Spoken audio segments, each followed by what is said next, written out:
The idea of these webinars is to reach out to international schools, international organisations, and international recruitment agencies to talk about how they are making systemic changes with regards to racial equity in their institutions. Hello and welcome to the second season of Conversations with an International Teacher of Colour. My name is Dominic Dalle, and today we have Kam Chohan from ECIS. She is the Executive Director, and she'll be having a conversation with us about her organisation.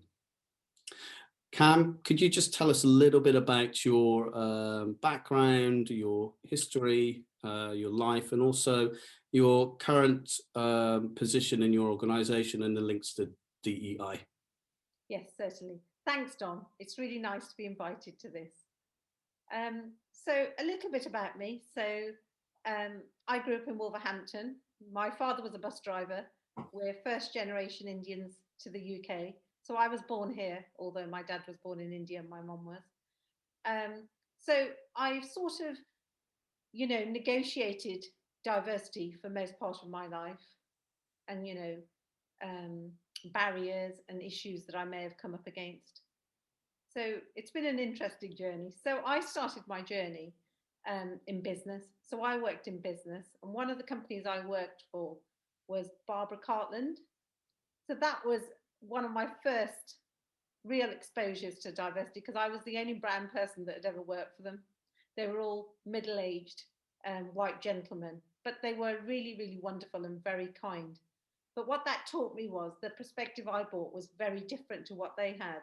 And they were almost shocked sometimes by the suggestions I made because they'd all been educated in the same environment and come from a similar background. But it was really great because we all learned the value of diversity and a different perspective. I then came to teaching in later life. I absolutely loved the classroom. I lectured in business and maths before I became head. And I've been really lucky. And then I came to help here at ECIS on a project and obviously never left. And diversity is a really big thing for me because I also worked in FE in a college. So children there didn't have access to the same opportunities that, say, young people in independent schools had. My children were at independent schools, so I saw the stark contrast. I also worked at the University of Hertfordshire, helping first generation entrants to university because they have no idea how to approach tutors, how to manage their time and all those things. So I've always done this type of work. And when I joined ECIS and then became the executive director, it's part of my DNA. Service and a purpose is part of my DNA. And it's the right platform to do this work and to provide an inclusive environment for schools who are small and need guidance with child protection and just need to feel like they're part of an association. And we also have premium schools. But what we provide, I want everyone to be able to access, the little schools, hence why we're doing so much online, and we will continue to do so. And then the more expensive events. Absolutely. And I know ECS have been really reaching out and giving an opportunity for a lot of people to sort of connect with the work that you're doing. Just a side question here. Have you been reading anything or listening to any podcasts or anything like this recently for your own sort of personal awareness? Yes, so I'm an avid reader and I always have been because I think reading is so important, especially to learn so many different things. And actually, if you're going to be really successful, one of the things I would recommend is read 10 pages of something every single day. At the moment, I've been reading Malcolm Gladwell's Outliners. That's really interesting. And the wonderful thing is during the pandemic, so one of my most important jobs is I'm a mother of two apparently grown-up children. My daughter is 22 and my son's 21. And I've always wanted them to read, but they've not been into it that much. But during lockdown, they really started reading. So that's been a really great plus for us as a family. When they were little, I used to pay them £10 a book to read. So Yeah, so that Malcolm Gladwell I would recommend. And also I've signed up to Blinkist. So it gives you an overview of a book in blinks. So I'd recommend that as well. If you really like reading a lot or like a lot of content, that's something I'd recommend. So, Cam, how has your organisation committed to change? Well, I think all organisations have to be committed to change. The world's changed and the pandemic's accelerated that change. And I do think that education is always changing. So what we need to do within education is prepare students that things will always change. We know as slightly older adults perhaps that change is absolutely inevitable. When I was reading 21 lessons for the 21st century, so in 2050, what jobs are going to exist? What do we need to be teaching our kids?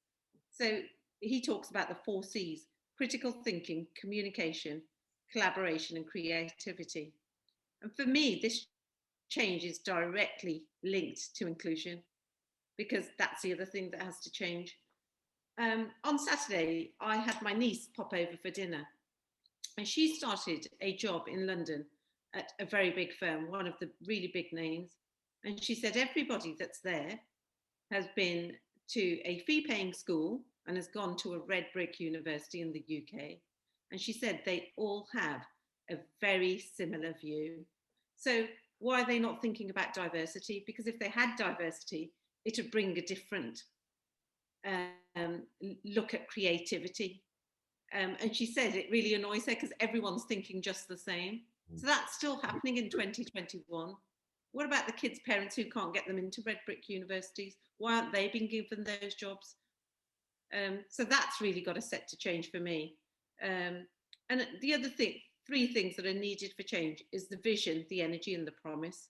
And that's what we work really hard on here at ECIS. Yeah, no, absolutely. I agree with you. And those workers that your niece is working with, there may not be a need for change in their mind, in their world, because they're quite happy and comfortable. But it is organisations like yours and those doing the work that need to come across to these international schools to help them. Yeah. Not really to make them realise, but to sort of help them in their journey, because I do believe that a lot of international schools do want to make change. They just want some guidance, because it's quite difficult at this time to sort of know what is right, what should we be changing, and so forth. Yeah. And I actually shared some statistics with my niece to feed back to her employer about the value that it brings to have a diverse workforce. Absolutely. So it is about, there's opportunities and not just having conversations. You know, my family always say, do you have to give everybody a presentation? It's like, yes, I absolutely do. If I find something, I've got to give people an action, because we've all got to, as we've discussed before, Dom, we've all got to be on this journey together and keep moving and involve everybody that we come across. Yeah, it's not just those doing the work that need to be involved. It needs to be everyone to make that absolute change, really, and realisation, I think. All right, I'm going to move on to the next question, talking about actively involved. How have you actively involved those that you work with? I know you have a small cohort. How have they actually been involved as well in making this change? Okay, so let's talk firstly about the staff at ECIS. As you know, Dom, we're quite a small team of 5 people. So what we have as a small team, we have a shared vision and a shared purpose. So I very much believe in horizontal leadership. So everybody has a voice and everybody can say what they think. And let me just give you a little story of what's happened recently. As you might know, we've set up a new mentoring platform. And that platform is to give equal access to opportunities for everyone. What I want young people to be able to do is tap into that resource and talk to heads or teachers like you, whoever they need to think about, well, what do you think? How do I get this job? How do I improve my learning? Which university should I be applying to? So through the mentoring platform, I was helping 3 young men who were at university actually with my daughter. and then my IT manager. So if you think about an IT manager in any organization, they do their thing. He actually then took on part of the mentoring and taught them coding. So it's a real shared vision. We don't work in silos. Everybody's working together. We've got a really great culture where we all really want to be inclusive. So events will come to me and they'll say, can we run this for free so that we can get X, Y, and Z on this? Child protection. I had a conversation with a school in Bangalore that need child protection. So we will give them that to them at a discounted price. So we're actively doing as much as we can as a small team. And you, as one of our special interest group members, you know that we're working also with our larger community to bring those changes. Yeah, absolutely. I know you have so many connections with different people and lots of different groups as well, which is really important. And the more you spread the vision and connect with organizations like ISS as well, obviously, the better connected we can become and have a sort of world approach, I suppose. That's what we're sort of hoping for. Yeah, absolutely. So this week, the week just gone, yesterday, I closed our libraries conference and we had 300 people attending globally. And one of the really big themes that was in that conference was about books for children that have a diverse representation. So that's really great because the children are getting that then from preschool, where they can see themselves in books, because books can be windows or mirrors. You should be able to see yourself. And until I was 16, all I ever saw in a book was a window. I could see through, but I could never see myself. So, you know, we're working on whatever level we can to get that message out there. And it was really heartwarming. Milo Freeman, she's doing so much work in doing books for children, and Lantana Publishing, who are one of our partners. So, you know, we want to work from this small age to when my niece comes to dinner and tells me this is happening, we'll share presentations and say, this is what a diverse workforce can bring you.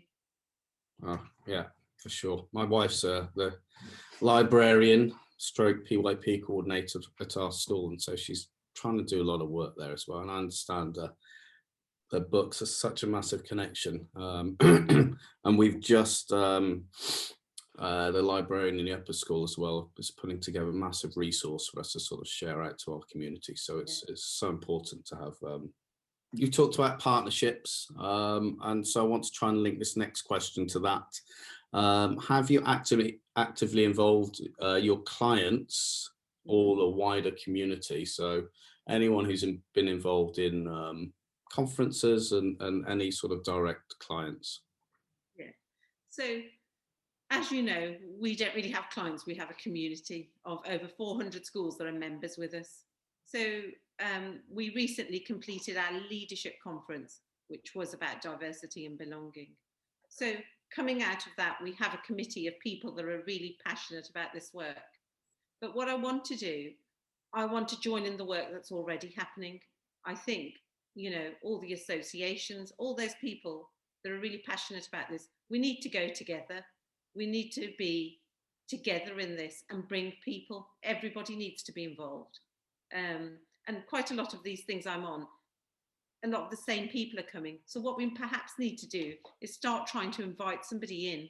Just all of us invite one person that wouldn't normally come to these talks or these particular seminars and things that were happening.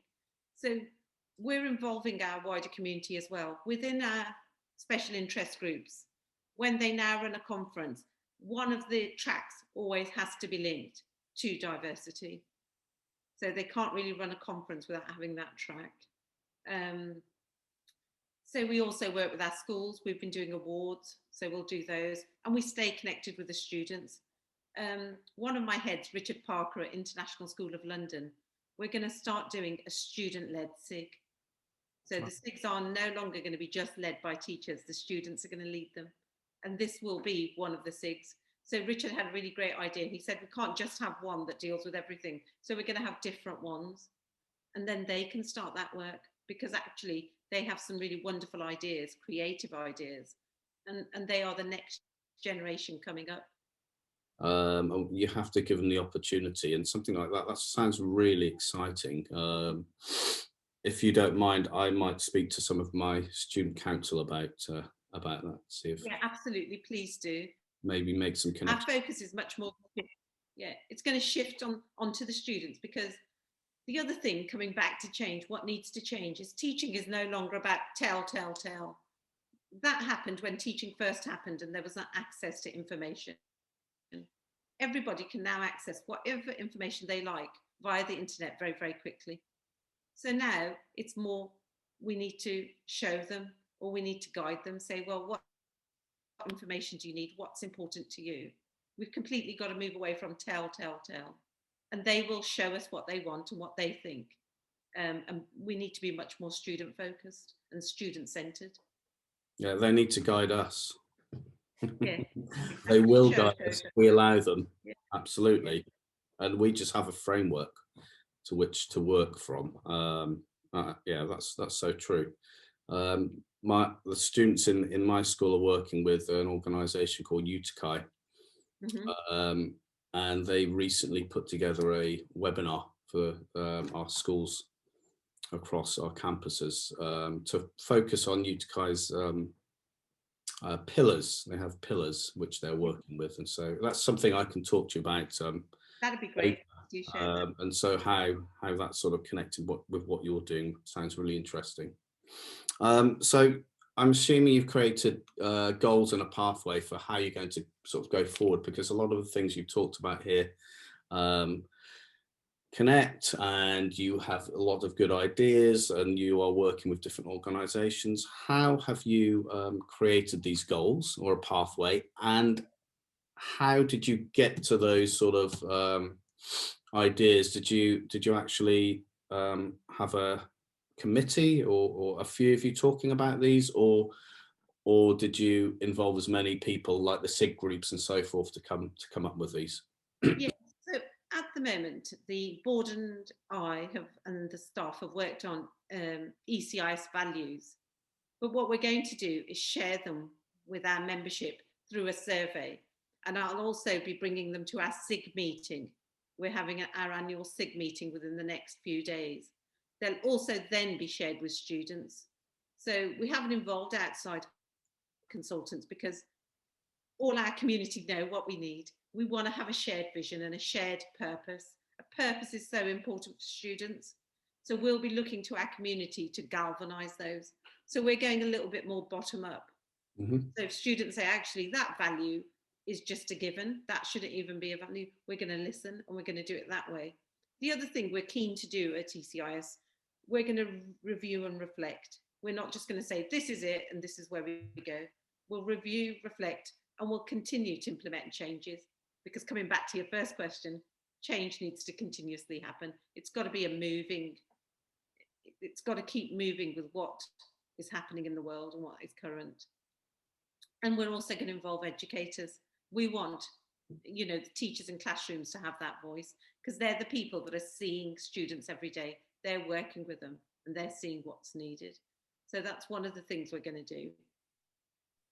But this goal is really important for us, to have that platform so that everybody, all young people, have access to the same opportunities.